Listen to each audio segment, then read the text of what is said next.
டைனிங்கே பாதி வீடு சார் அங்க.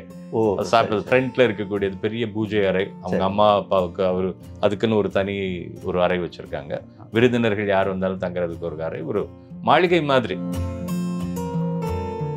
எப்பவுமே சாப்பாடு நடந்துகிட்டே இருக்கும். யாரு வந்தா போட்டுக்கிட்டே இருப்பாங்க. நடந்து யாருன்னே கூட சிவாஜி சாருக்கு தெரியாது சார். அப்போ என்ன ஒரு சிறப்புன்னா சார், அந்த வீட்டுக்கு வந்து நேரா வந்து வீட்டில் வந்து உட்காந்துட்டு இருக்காரு சார் நாகேஸ்வர். அன்னையிலத்தில் சிவாஜி சார் நான் எப்போ வந்தேன்னாரு. நான் வந்து அரை மணி நேரம் உள்ளே வரல, பரவாயில்ல அப்படின்ட்டார். அவர்கிட்ட பேசக்கூட இல்லை சார். என்ன இல்லை, நான் கொஞ்சம் நேரம் உட்காந்துட்டு போகிறேன். இது பழக்கம் போல் நாகேஸ்வர், எனக்கு தெரியாது. ½ அன் அவர் பேசிட்டு வெளியே வரும்போது நாகேஸ்வர் சொன்ன வார்த்தை என்ன அப்படின்னா, பிரபு சார் கூட ஒரு முறை என்கிட்ட சொன்னார். அதாவது எங்களோட உங்க அப்பாவுக்கு தான் அதிகம் தெரியும். இந்த வீட்டில் வந்து அதிகம் வந்துட்டு போறவர் அப்பா தான் அப்படின்னுவாங்க. எந்த விழானாலும் ஃபங்க்ஷன்னாலும் எல்லாரையும் ஒன்று கூட்டுறது அன்னை இல்லத்தில் தான். தனிப்பட்ட ஒரு ஹோட்டலில் அங்கே எங்கன்னு போடுவாங்க சார், அது ஒத்துக்க மாட்டார். அப்போ நான் சாப்பிட்டுட்டு தட்டை வச்சதுக்கப்புறம் சிவாஜி சார் கூப்பிட்டாரு அப்படின்னு. பிரபு சார் வந்தார். பிரபு சார் வந்து அந்த தட்டை எடுத்துட்டு போனாரு. அப்ப நான் என்ன சார், அப்ப பிரபு சார் ஸ்டார். சரி சரி. இப்ப நீ கேட்ட அதே வார்த்தை நான் சிவாஜி சார்ட்ட கேட்டேன். ஸ்டார்ன்றதெல்லாம் வெளியே, வீட்டுக்கு வர விருந்தாளியே வரவேற்கணும்.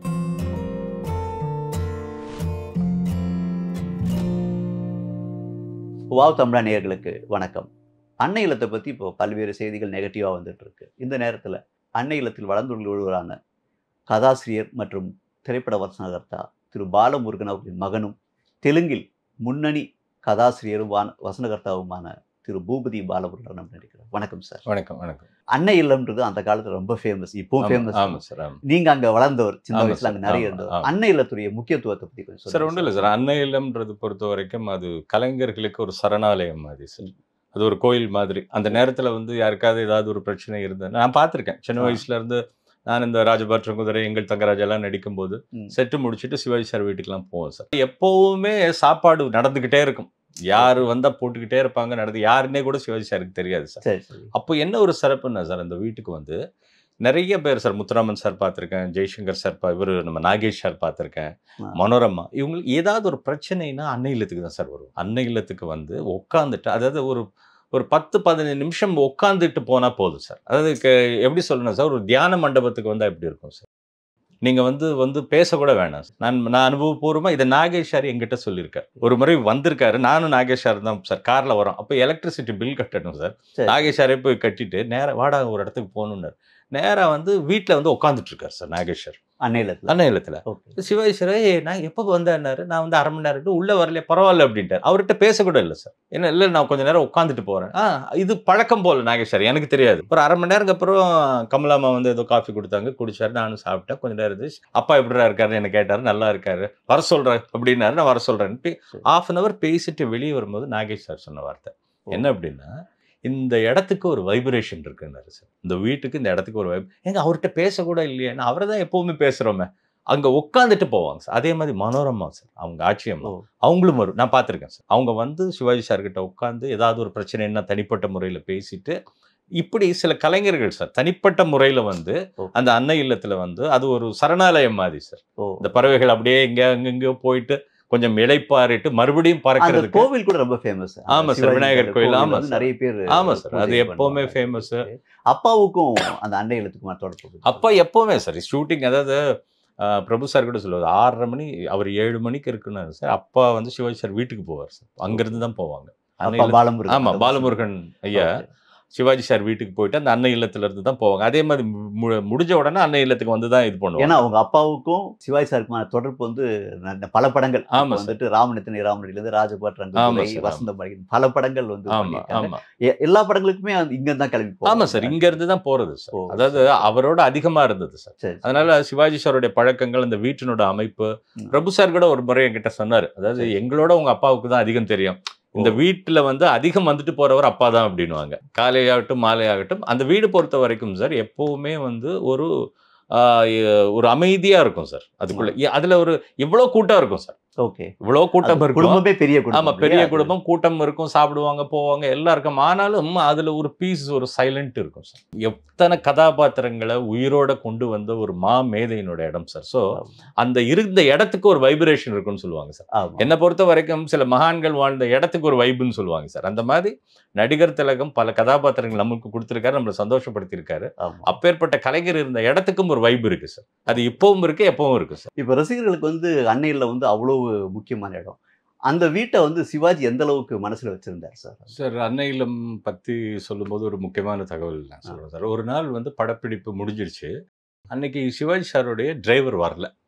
அப்போ வந்து வேற ஒரு வண்டி, கம்பெனி வண்டி வந்திருக்கு. ஒரு டிரைவர் புதுசா வந்திருக்காங்க. அப்போ அங்கேருந்து ஸ்டுடியோலேருந்து அன்னை இல்லத்துக்கு வரணும். வந்துக்கிட்டு இருக்காங்க. வந்தால் அந்த டிரைவருக்கு அன்னை இல்லம் எங்கே இருக்குன்னு தெரியல. புது டிரைவர் அவர். அப்போ அவர் ஆந்திரா, அது படம் வந்து என்ன சார், எங்கள் தங்கராஜா ஏதோ தெலுங்கு சம்மந்தப்பட்ட ஒரு இவர் வண்டி வந்துட்டு இருக்கு சார். வந்தால் பெரிய சிறப்பு என்னென்னா, சிவாஜி சாருக்கு அட்ரஸ் தெரியாது சார். அவருக்கு தெரியாது. அதாவது இவர் எப்படி இருந்திருக்காரு இந்த கலைஞர் அப்படின்னா, காலையில போறது, நடிக்கிறது, ஈவினிங் வர்றது, எதுவுமே தெரியாது சார். வந்துகிட்டு இருக்கும்போது எப்படி போறதுன்னு அவங்க கேட்டிருக்காங்க. அப்ப சிவாஜி சார் சொல்றாரு, என்னடா உனக்கு தெரியாதா அப்படின்னு. இல்லைங்க, எனக்கு தெரியாது, அன்னை இல்லம் தெரியாதுன்றாரு. அப்போ எப்படி கேட்டிருக்காங்கன்னா, டிரைவர் கதவை திறந்துட்டு, எங்க இங்க அன்னை இல்லம் எங்க இருக்கு, சிவாஜி சார் வீடு எதுன்னு கேட்டு ஒருத்தர் சொல்லி, இவர் காருக்குள்ள இருக்காரு சார், இவருக்கு வீடு தெரியாது சார். இவரு வீடே தெரியாம இவர் வந்திருக்காரு. வந்து அன்னை இல்லம்னு உள்ள வந்ததுக்கு அப்புறம் தான் அந்த டிரைவர், ஓ இதுதான் வீடு, இதை நான் பாத்திருக்கேங்க அப்படிங்கிறான்.